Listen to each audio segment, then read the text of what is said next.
So why global pharmacy education? If you look at the World Health Organization, talking about shortages of health workers, talking about issues with mortality and infant mortality and other issues, the pharmacists, the role of the pharmacists, talking about the FIP and their task force in terms of hospital pharmacy and other aspects of practice for pharmacy and the need and so on. The UNESCO Declaration of Higher Education and the importance of making a difference in higher education in terms of health and so on is a major issue. But really for us as pharmacists, there is a revival in terms of the pharmacists, their role, their image, what they should be doing, what they should not be doing, what is the scope of practice, their training, their credentialing, accreditation. All of those issues are key issues for all of us, whether in the United States, but also here in Jordan. I was in Abu Dhabi, I was in Qatar. They're struggling with this, you know? And the image of the pharmacist is key, whether in ambulatory care, whether it's in the hospital, in every aspect of what we do. That image is always being challenged in terms of, are we just dispensers? What else do we do? What should we be doing? And that is key for all of us. And I think that is driving a lot of the things that are happening in terms of pharmacy education. Again, whether in the United States or everywhere, there is a push for global outreach. Some of it is misplaced. Some of it is not for the right reasons, and I'll touch on some of that. So I think there is a push, whether this part of the world reaching out to the West.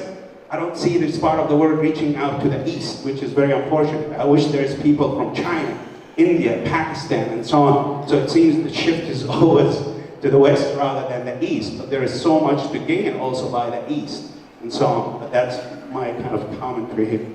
The public visibility. You know, in higher education now we're being scrutinized a lot in the United States and maybe in other parts of the world and so on. So we have to show value in terms of what we do. And global outreach, many schools are trying to reach out globally and to kind of even tap on some of the funding and so on. Okay, so again, the US experience, it goes back to the 1960s, maybe earlier, with a lot of graduate students. But if you think about clinical pharmacy, AACP did their first conference in 1976, brought in 20 countries talking about clinical pharmacy. There is a consortium of 9 US colleges that hooked up with 7 colleges, I believe, in Thailand, to train their pharmacists, PhDs, and so on. That's a great model that has been going on and really produced a very collaborative kind of way of addressing things, at least in the case of one country. The pharmaceutics people did training that started with the University of Kansas that did conferencing. The first, second, and third Global Pharmacy Education Conference with VIB and AACP and other pharmacy organizations in the United States contributed and ended up with 75 recommendations related to education of pharmacists worldwide. Again, if you want to think globally, we have to really address those from a global perspective and make sure that we're meeting the needs that are, at least from the perspective of globalization. In terms of surveys about what's happening in the United States, that's one of the surveys done by Dr. Rosalie Zagreb. Again, in AACP, the American Association of College of Pharmacy, now there is a Global Pharmacy Education SIG. They've been doing programming. I chaired the SIG for the last 2 years, and there has been some wonderful, wonderful programming. The theme for the annual meeting this year was global. And there are other things and activities. Now, the key thing that I want to emphasize, which is really good, in the United States, it's always been about our students going or our faculty going. Now we're seeing more and more schools interested in welcoming pharmacists to train.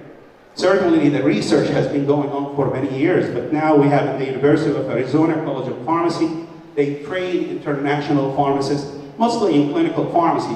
At least that's the trend. The University of Colorado, Dr. Sean Gleason, now they have an international trained PharmD program. Those are welcome because for many years it was really not that easy for pharmacists from the rest of the world, especially with emphasis on clinical pharmacy, to come to the United States. But there are many online courses. I have students from 3 Arab countries taking some of the certificates program that I have. My colleagues that teach also another certificate, they have students from all over the world taking. So that's great, and again, that's the technology and the important role technology can play. In the United States, veterinary medicine, believe it or not, is a leader in terms of outreach and helping all over the world and really doing great work. Medicine, these are some of the things that have been done in medicine and looking at students in medical schools and how many of them participate. I don't like the underdeveloped countries, but that was what that survey showed. And nursing also, global health is a major one in terms of outreach. Now, good looking guy.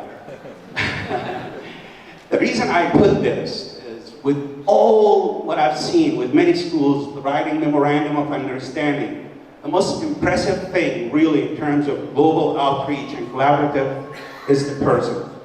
And I have colleagues from Brazil, from India, from Pakistan, you name it. And the way they do it is they reach out to their all countries, if you want to call it that way. And that, for me, has been some of the most rewarding experiences in terms of on a personal level. And for me, coming here for the last 20 years, how many of you know where this is? The Dead Sea. Beautiful. Gorgeous. It is the most rewarding. And if you think about individual faculty members, God willing, some of you are doing that here, some in Europe, some in Latin America, doing it on an individual basis and really offering yourself to help and contribute from a global perspective, pharmacy education, research, you name it, okay? It is the most rewarding. And most of them do it, whether it's institution, governmental, private, manufacturer, you know, you name it, every aspect. And they do a wonderful job from a personal. So that's my biased opinion in terms of encouraging all of you from a personal perspective to reach out and contribute from a global perspective. Because those are the pictures that I will treasure for life. So these are some of the pictures and the activities. That's before all the gray hair, by the way. That's Dr. Stowe's, my dean. We came. Dr. Early, I told you 5 times.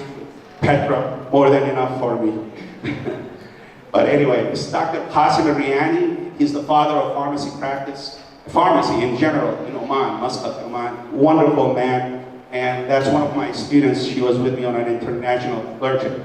But these are really the experience that I will treasure. You know, other than writing memorandum of understanding and all that stuff between institutions and so on. And those are the ones that count, whether it's Palestine, Oman, Urdun, Egypt. Wonderful, wonderful experiences. I encourage you all to do your personal kind of outreach on your own. Now, best practices in general, you have to really look at it in terms of every aspect of what we do. What should we teach the students in the curriculum? What does it mean to be a global citizen? What does it mean to be a professional who think globally rather than just the United States or Jordan? And that takes effort, and that effort has to happen in the curriculum. Students should be taught in the curriculum about disease burden around the world, issues that are happening in different parts of the world, how they impact our health and so on. So those are important. What is the role of distance education in terms of outreach and education? The question was about immunization. You know, pharmacists now in the United States, I don't know what the pie is, but it's creeping on almost 50% where the pharmacists are the ones that are doing the immunization. And that's amazing considering it's been, what, 4, 5, 6 years since pharmacists started doing immunization. Why not doing it here as us as pharmacists, first responders and patients see us and so on. So what is happening? What can we help even in terms of the curriculum and how the curriculum can help from a general perspective and so on. So the curriculum is really important, what we teach and how we teach and so on. In terms of the faculty and the administrators and exchange of these individuals, what is the support for this on both sides, okay? Ethical, security, safety issues, and how do we all become culturally sensitive and somewhat culturally aware and be humble in terms of coming in, offering expertise or sharing expertise and learning from others. I was just in Qatar and their interprofessional education is amazing, the IPE that they're doing. And I've learned a lot from that process. We're struggling with it in the United States in terms of how do we do it, how do we accomplish it. They're doing it with 6 other colleges. And they had a conference for the students, run by the students, all from different disciplines. And I've sent some of that details to my colleagues that are doing IPE in my school. So again, we all can learn from each other, and we need to be humble in terms of what is being offered in other parts of the world and how things are done and so on. I know there's a lot of stuff in there, but I wanted to capture some of the key issues in there.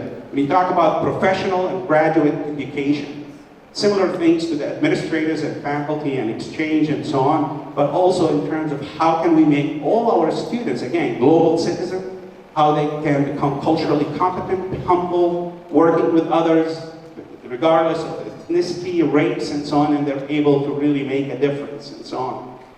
Looking at preceptors that are precepting students in different parts, what are their qualifications, how do they meet expectations and educational outcomes and so on, and how we assess that the knowledge is being done wherever they go, in Latin America, Africa, and so on.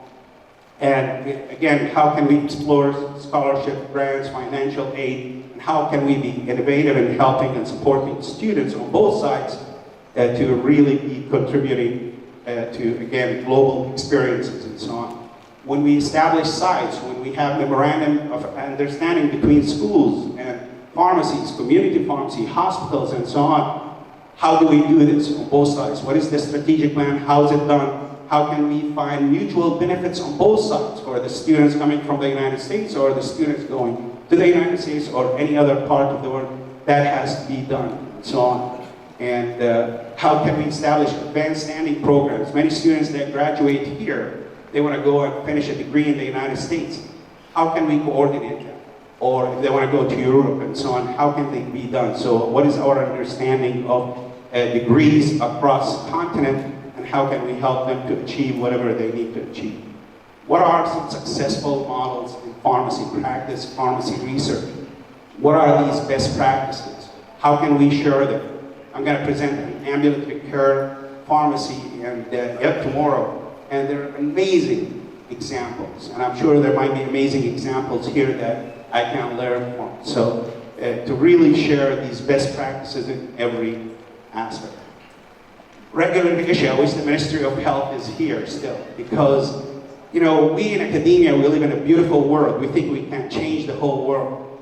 But when it comes to regulation, that's where everything almost stops. And depending on which country you live in, it becomes a little bit more, difficult, let's put it that way, to make things happen. So how can we work together as a global pharmacy kind of profession to address issues as they pertain to the Ministry of Education and the educational pharmacists, the Ministry of Labor? Everybody's shifting towards clinical pharmacy. Well, great. Is there practice opportunities for these students? Is the pathway for these students still the same, hospital pharmacy or other pathways to get jobs? So all of that needs to be kind of thought out, and sadly enough, whether in the United States or here, some of our students are disillusioned about the PharmD degree because we teach them so much about clinical pharmacy. Then they go out and there is not enough really practice settings where they can utilize a lot of that knowledge. So how can we really work hard to make sure, whether it's here or whatever changes, whatever we're trying to do, our students have opportunities, and there's new opportunities being created based on how we're shifting the education and so on. And that's really critical. Accreditation, credentialing, certification, I always talk about, yes, we need to look at maybe accreditation from outside in every region, that's important. But how can each region establish their own accreditation? There are some fantastic academicians in this part of the world, and I've met many of them. I think there can be accreditation done locally or regionally. Why not? Yes, it's important maybe to get Canadian or American, but how can we help local, regional to get their own accreditation based on the culture that exists in that region, which is much more really suitable for that region rather than bringing in another accrediting kind of measure that is not within the culture that exists here and so on. There is a lot to learn from that, no doubt about it. I'm not minimizing that, but I think we need to also look about regionally, locally, and how we can work about accreditation and certification in a different way. And again, creating job pathways for pharmacists and scientists. We cannot continue to do business as usual, but not finding new pathways for the pharmacists and the scientists to do their work. So I'm going to go through this real quick because, again, this is all misconception about what globalization. Everybody thinks America is out to buy the whole hamburger and not leave anything to the world, when in fact there's a lot of great things being done by the United States. But there is a misconception about economic globalization. There is misconception about health globalization and what does it mean and so on, and that we're shifting health to areas where it's less expensive, whether it's China or Pakistan or India and so on. So there is a lot of misconception. Even education, you know, you cannot outsource your homework to India. Everything is being outsourced now, but that's not globalization. But these are the misconceptions about business globalization. That when you bring in globalization, that nations and ethnic identities disappear. Okay? So that's a misconception in terms of, or maybe it's true when you have globalization from a business perspective. So what does it mean for us? What it means is we need to think about ethnic, regional, and national identities from a global perspective, from a pharmacy perspective, in terms of what we think is pharmacy practice globally is all about, and so on. In terms of Western societies as main reference point and Western education as the norm of learning at all levels, that's the misconception, that it's all about the West and what's happening in the West. There's great things happening in the West, but there's great things happening in the middle, there's great things happening in the East. So how do we look at this and meet local needs? That is really critical, that is really important. Again, going back to certification, accreditation, and how can that be local or regional rather than looking west or, God willing, maybe even east. There's a lot to be gained even east. What practice models and educational experience the West can learn from? Again, you know, as an example, the IPE, but I can talk about many other things that I've learned by being here and in other parts of the Middle East in terms of that I can take back with me there to say, wow, look what is being done. Investing in local talent and molding new internal champions. It's not happening as much, maybe on my biased opinion. We need to look at internal champions in every country to make them the ones leading the effort for accreditation or whatever, rather than, again, it's coming external. And it doesn't matter which region it is, Africa, the Middle East, and so on, that is really critical. So developing internal, regional, professional organization and accrediting bodies. Sadly, in this part of the world, professional organization, politics, profession, most of the time politics comes first. So I'm associated with this party rather than I'm a pharmacist, I'm a doctor, I'm a lawyer, and my loyalty is to the profession before my biased opinion, I'm sorry. But I think we need to think in terms of professional organization and their role in a different way. Social, political, economic implication, loss of jobs due to shifting resources, violent demonstration, international terrorism. That's again what people think in terms of globalization of the business and what it brought. So again, what we need is certainly promote democracy, reduce barriers for exchange of knowledge and expertise, promote new jobs for pharmacists and scientists.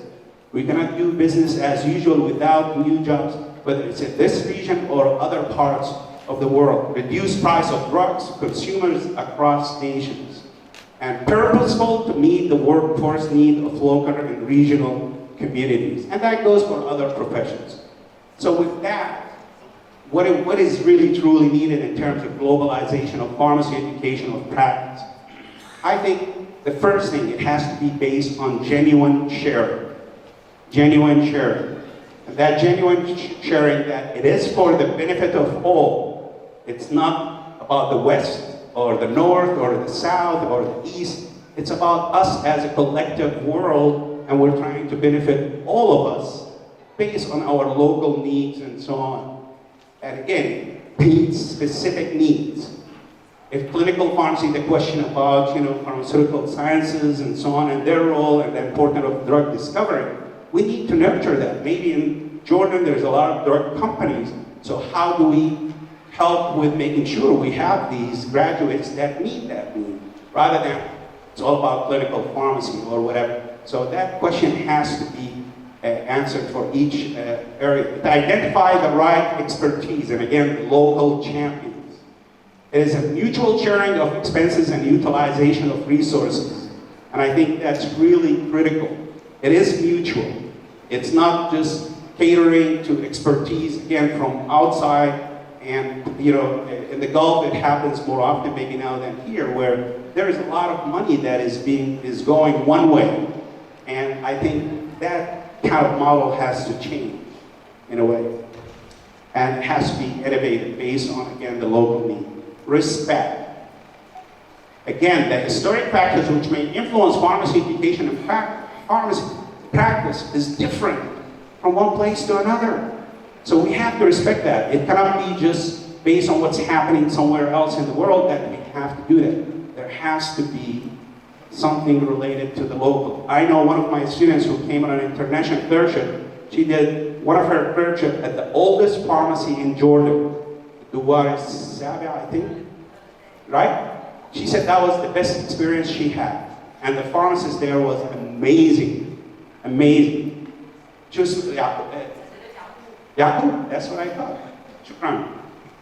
Anyway, so cultural, linguistic, religious, political, and traditional beliefs, values, and conduct should be respected. And culture differs from Africa, different countries, the Middle East, different countries, and so on. How can that be done based on respect for the culture, the language, the religion, and so on? Educational and practice models that meet the needs of all key local stakeholders. It's not about who's coming, it's about really the locals and the community and the patient and the benefit that is going to end up based on this exchange and so on. So local perspective, cooperative knowledge and practice development, no one model that fits all. You cannot just say clinical pharmacy is it. We have to really expand our horizon in terms of what is needed. Culture and manpower need, again, looking at business globalization and some of the issues that happen there, we have to find that, things that fit with the local culture and ensure resources needed to build the infrastructure for learning institution and practice setting. Shifting to clinical pharmacy is great, but there is no hospitals enough or training sites or community sites. It's not going to help the students as they shift towards established collaboration for training at the doctoral and clinical level, career pathways for PhDs and clinical faculty, and again, creating new job opportunities for graduates. Really critical, really important. In the United States, the ambulatory care setting is one of the most kind of growing for pharmacists, and their role in really delivering patient care is expanding, and pharmacists are finding more and more growth. As standards, key thing is cultural competency for practitioners. How do you optimize care of the patient based on their culture? MashaAllah, diversity is amazing. We're not talking about one country. We're talking about 100 countries, like a United Nation in every Arab country. So how can we really look at how we respect the patient and optimize their care based on that culture? Other standard accreditation standards, and we talked about that, the importance of establishing that locally, regionally. Pharmacy schools and association, and their role optimize the profession, to really work hard to optimize the practice and the profession. And the role of professional organization, Ministry of Health, we talked about that and so on. So I think the key thing in terms of, this is a model for cultural competency that I always use. If we want to venture a global perspective in terms of pharmacy practice and pharmacy, pharmaceutical sciences, we have to know, what does this mean? We have to have some awareness, some sensitivity to what that means. We have to have the knowledge in terms of how we proceed and how do we make things kind of in a calculated way. We have to have the cultural skills to deal with this and respect each other and have mutual benefits for all of us. And yes, we have to have those kind of exchanges. It is wonderful whether it's a university level or on a personal level. These are the most rewarding, and the more we do that, the more it's going to be great. But we have to have the cultural desire to do this. If we don't, none of this matters. So if you really have the cultural desire, the enthusiasm to do it, then yes, you're going to be aware, sensitive. You're going to get the knowledge and the skills, and you're going to make a difference. So in summary, pharmacy education and practice share common problems. Globalization of pharmacy education and practice requires many things at different levels. At the global level, it is much needed. Again, the world is becoming smaller, smaller. We have the same issues, same problems, no problem. 3 minutes? I'm almost done. About purposeful refining of pharmacy education and practice by establishing best practices, sharing with, learning from, and building trust and understanding for sustainable relationship among nations, among individuals. It's not a one-way road. Addressing common problems, cultural interaction which bring the world closer together, local, regional, and international manpower needs, looking at the WHO and some of the numbers and the shortages of pharmacists and so on, and addressing global health issues. Institution level, it should be part of the strategic plan. You have to have it as part of your strategic plan to look globally and teach your students to be global citizens, address problems across nations and so on, and it should be part of the curriculum. Providing needed resources, encouraging innovation in curriculum design and delivery using technology and business education, empowering, inspiring, and motivating faculty and students to contribute to the global village. Very critical. Some schools want to do that, but they're not really providing faculty and students with resources to really look globally and learn about the global village we live in. And certainly in terms of, from an institution level, it's about improvement of higher education. From a personal level, and I can't re-emphasize that more, each one of us can do this and share when we go out and go to conferences and how we collaborate and seek out others. It's about sharing, enrichment, and fulfillment. Really to be willing to share what you know. It's about cultural competency and humility, to have an egoless type of attitude when you go out that I don't know everything, I can gain from others and I can learn from others and so on, and respect for other cultures. And certainly it's about professional development. I've learned so much myself from a personal perspective, traveling and so on, and opportunities for research and so on. At the student level, these are the future pharmacists, and that's really what we need to emphasize on. We want them to think big, about new horizon and where they practice and where should they go and so on. Maybe reach across borders and practice in different continents and so on. Having new perspective, having critical thinking and analytical thinking, and again, cultural competency, humility, professional development, and really to be agents of change, to make a difference. Not only locally, regionally, but globally, and an understanding of other cultures. My apology was fast and furious, but there's a lot to cover, so hope you bear with me as I did that. Be happy to answer any questions. Thank you, Dr. Nasser, for your nice presentation. Any question, please? Dr.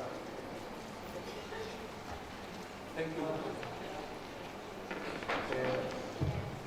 Thank you, Dr. Nasser, for this nice presentation.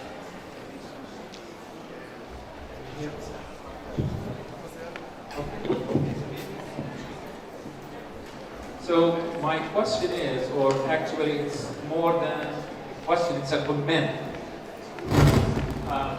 Globalization of the pharmacy profession at the practice level or at the education level might not be the top priority for pharmacy.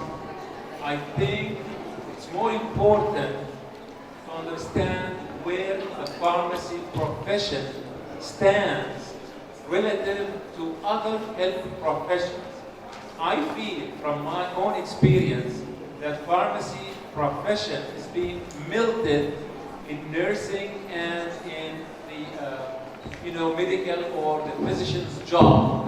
And actually, I don't feel that pharmacy profession is any more independent profession. I start to feel that it's no more an independent profession at all. So before we talk about globalization of the profession, let's define where we stand regarding other medical professions? Are we an independent profession or just a melted profession within other medical or health professions? Thank you. Thank you for your comment. I agree. I think pharmacy for many years have given control of the profession to others, no doubt about it. But we're trying to take it back. And I think we all can gain from the knowledge from a global perspective, but also we need to look at locally how that can fit for us. So I don't argue with you that, I've practiced as a pharmacist for 22 years. Sadly enough, some of the bad examples in terms of pharmacy practice was pharmacy directors. And I left 3 hospitals because of their actions in terms of not standing up, in terms of being somewhat solid against, medical staff, nursing staff, in terms of the needs of their pharmacists. Dr. Ala is going to kind of kill me now because everybody's going to talk about interprofessional education. My motto is intra-professional education. Before we look externally, we have to clean our house, all right? So as pharmacists now, at least in the United States and here, you have community pharmacists, we have board-certified pharmacists in every infectious disease, pediatrics, oncology, and so on. We don't have as much respect for these guys. Physicians, a family practitioner, will seek the advice of an infectious disease, practitioner or a cardiologist or whatever. Our profession have moved, and God bless them, some of the practitioners here in Jordan, in Saudi Arabia, and so on, they have got more expertise in terms of being certified and so on. We have to respect those guys that they sought more education, and they should be sought out for knowledge and expertise and so on, the same way we seek out a medical doctor and so on. So I cannot agree with you more, We have to oh my God. We have to respect our pharmacy technicians. I've seen some models, and it's scary how sometimes we treat our pharmacy technicians. It's scary how we treat our pharmacy students when they come on, clerkships. We don't show the same respect that is being done in medical schools in terms of their students. So yes, I agree with you. We have to clean house. Intra-professional education or sensitivity is really critical, and it's important. But we have to also respect what pharmacy has done, whether it's here or other parts of the world, and how can we learn to kind of continue the struggle. So thank you for your comment. Okay, thank you very much, Dr. Nasser. Let's move to the third speaker.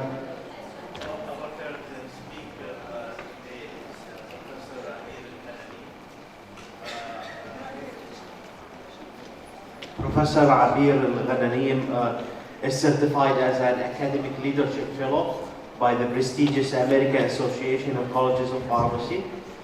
She's the Associate Dean of Research and Graduate Program and Professor at Sullivan University, College of Pharmacy, and College of Pharmacy, Zaytuna University. Before that, she was faculty member at the University of Kentucky College of Pharmacy, ranked among the top 10 colleges of pharmacy in the USA.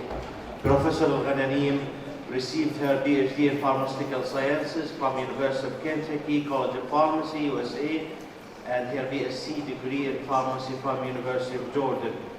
During her academic journey, Dr. Al-Ghananim secured over $2.5 million in funding for her research project, and she's an author of over 70 peer-reviewed research articles, symposium abstracts, and patent applications. She serves on the editorial advisory board for many reputable pharmaceutical and clinical journals, and she has ample experience in pharmaceutical industry and FDA drug registration guidelines. She's going to talk about part of her research experience as an eye on the future transmucosal drug delivery as a promising avenue for breakthrough cancer therapy. شكرا دكتور محمد. السلام عليكم. I think هلا صار مساء الخير. Usually, like mostly when I come to Jordan, we usually talk about pharmacy education, bylaws, ضمان الجودة, registration, accreditation based on the ACPE. بس اليوم حكيت لا, I have to change بكفي. We have Dr. Nasser and Dr. John. Let's get some research. والresearch اللي أنا بدي أحاول أحكي لكم عنه I would like our faculty as well as the industry partners with research institutes within Jordan to think about filling that gap. What I see people doing great work, but it's all separated. We collaborate at the level of our research projects, but we don't collaborate at product developments, and that's what matters. Product development, I want to see something reach all the way from the bench to the market. So I thought to give you an example, and it's about a formulation work that we do with transmucosal drug delivery, basically for breakthrough cancer therapy. طبعاً, to describe what breakthrough cancer therapy, basically patients will be having controlled pain management, but from time to time